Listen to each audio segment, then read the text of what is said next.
This is the Astros Postcast, your instant game reaction for the Houston Astros, part of the Locked On Podcast Network, your team every day. Well, oh, what do you know? For the second time in 3 games in this series against the Tampa Bay Rays, the Houston Astros go out there and they get absolutely kicked around on the pitching side of things, and specifically in the bullpen, in what is not a fun day at the ballpark as they fall to the Tampa Bay Rays by a final of 16-3. Incredible. What a weird series this has been. They gave up 13, they gave up 1, they gave up 16. Insane. So they've given up 30 runs in 3 games against this team.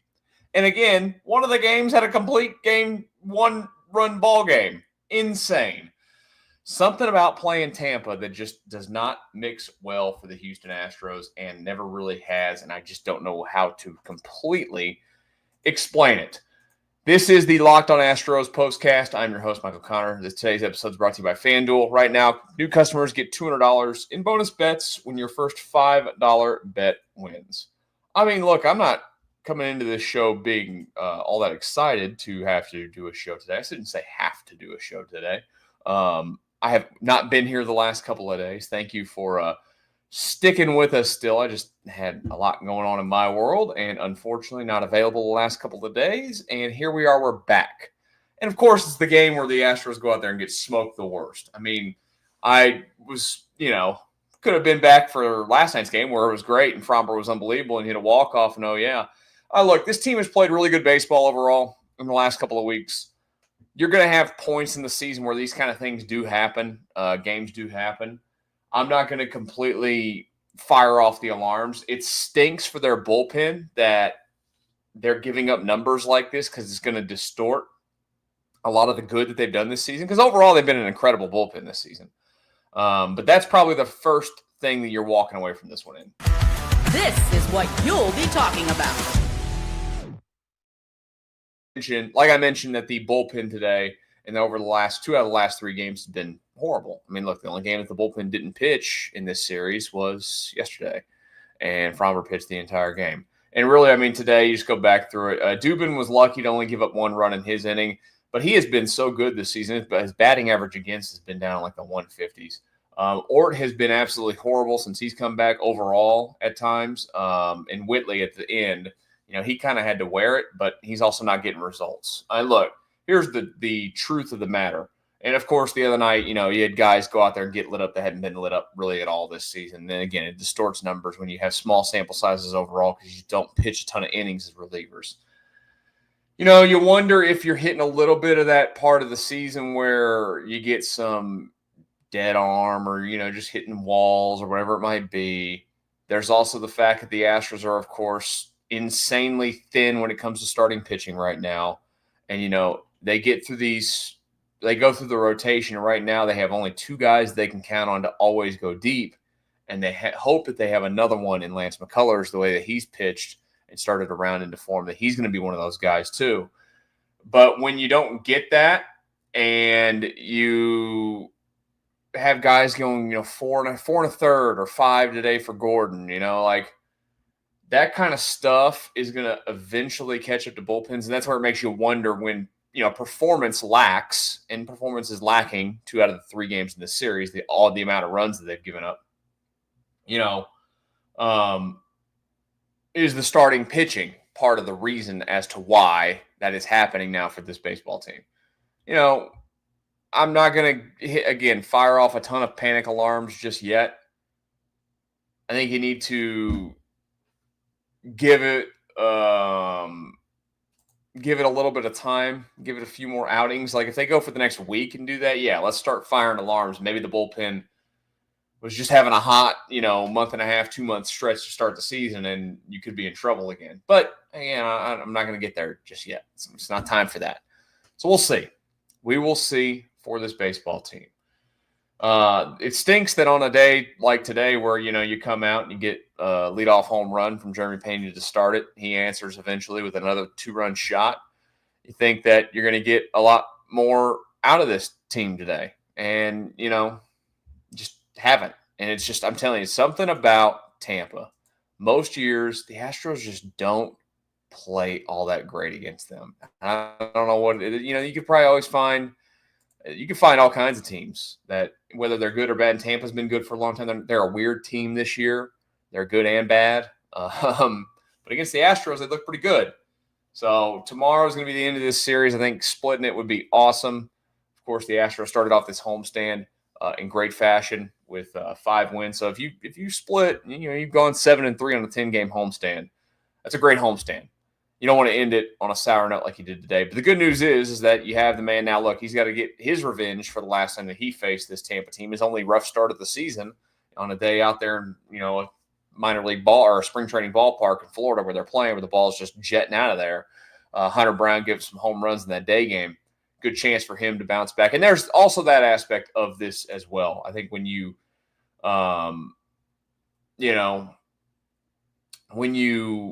see a team a couple of times within a short period of time, it always benefits hitters. And it's funny to say because the Astros haven't benefited that well. Tampa has. But when you've seen starting pitchers multiple times in a 2-week span, usually those series can get a little crazy.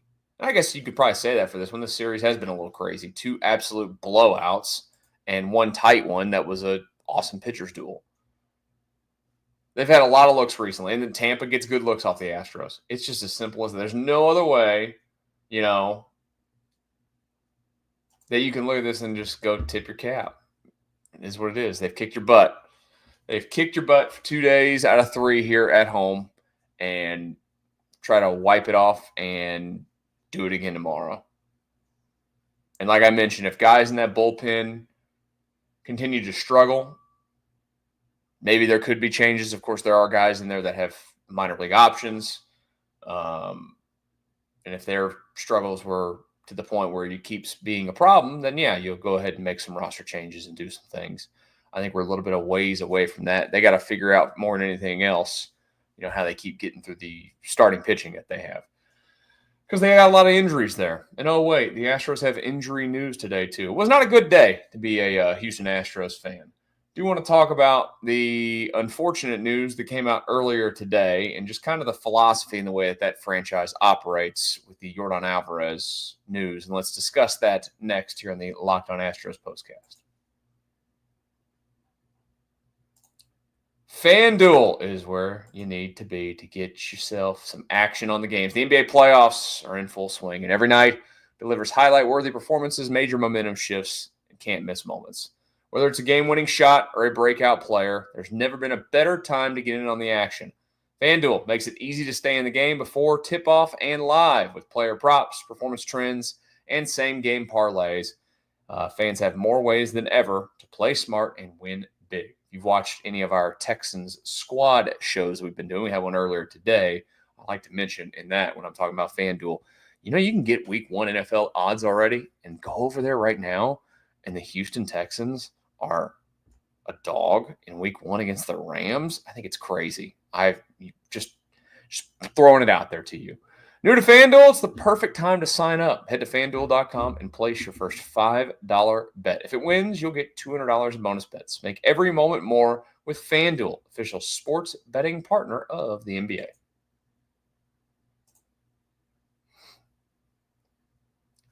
All right, the Astros losers today to the Tampa Bay Rays.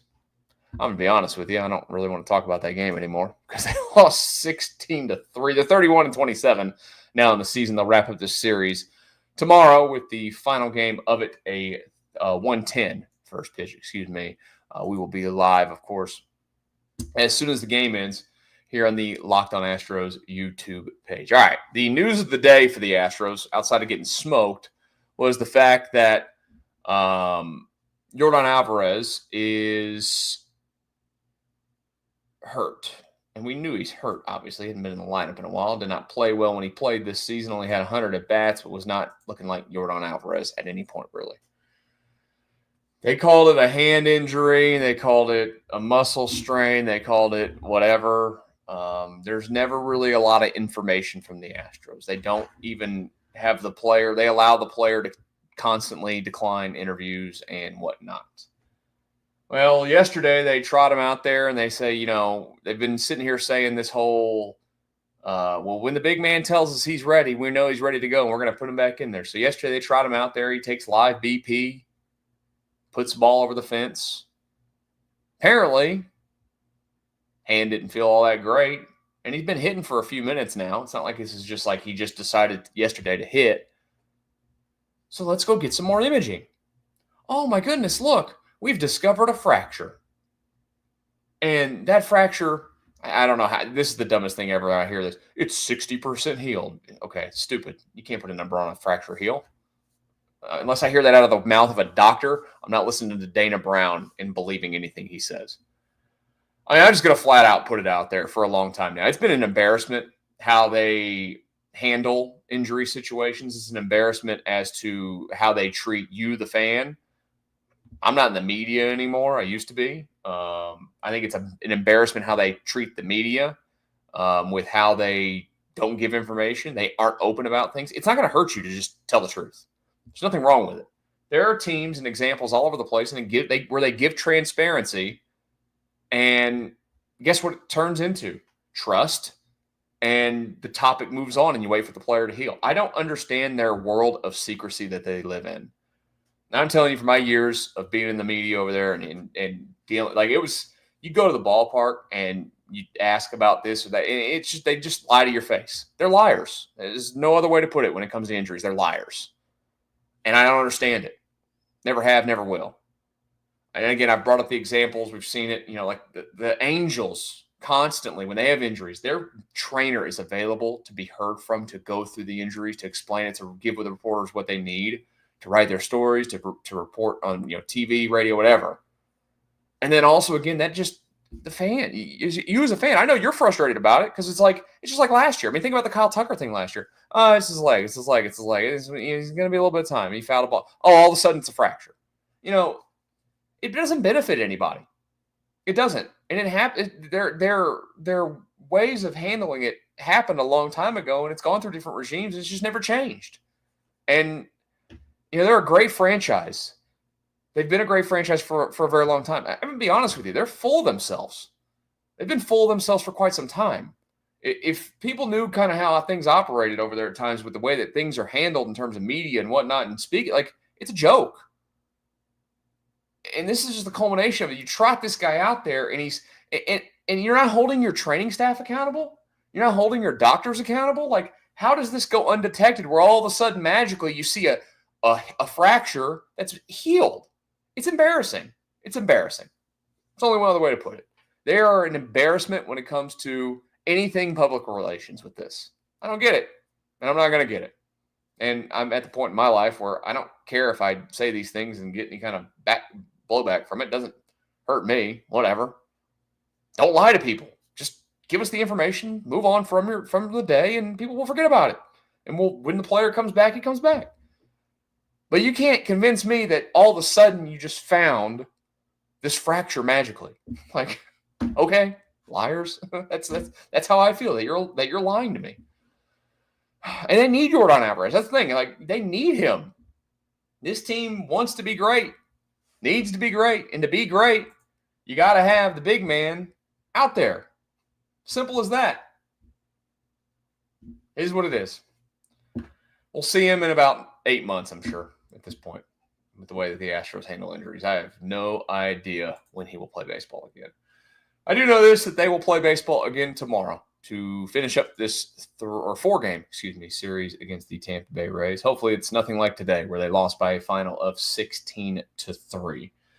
They will hand the ball tomorrow to Hunter Brown. Like I mentioned earlier, he's got to get a little bit of revenge for how his last start went, of course, over there against those Tampa Bay Rays.